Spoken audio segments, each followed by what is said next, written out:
大家好，我是娟子，今天给大家分享一个不用发面的千层饼，外酥里软，层层分明，一起来看看吧。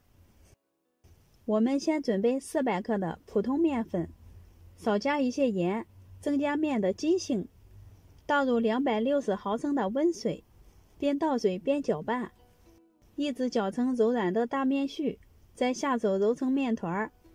一次揉不光的话，可以醒上5分钟，接着再揉，揉至面团表面光滑细腻，再醒面30分钟。接着准备2颗大葱，斜刀切成段状。1个洋葱先对半切开，再切成长条，用1半就够了。装到盘子里，起锅烧油，油热以后倒入切好的食材，用中小火慢慢的加热，炒出大葱和洋葱的香味儿。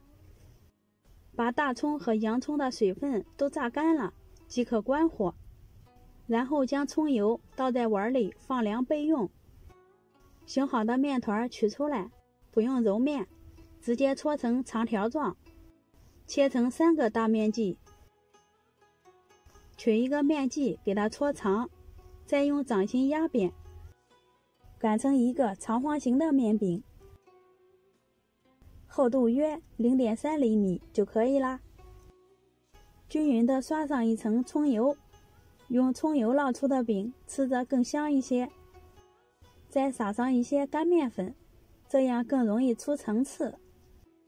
最后根据自己的口味撒上适量的盐，在面皮的上下两边各切上2刀，然后从一头对折起来，增加饼子的层次感。把边缘和两头都捏严实，防止漏油。稍微整一下形状，再松弛5分钟。然后拿出第1个做好的面剂，擀成一个四方形的面饼，两面都要擀一下，这样饼子的厚度更均匀一些。预热好的电饼铛刷上一层油，放入做好的生胚，在表面刷一层薄油，锁住水分，开大火烙上2分钟。闻到香味以后，给生胚翻个面，再接着烙上2分钟。看这饼子都鼓起来了，烙至两面金黄就熟了，即可出锅。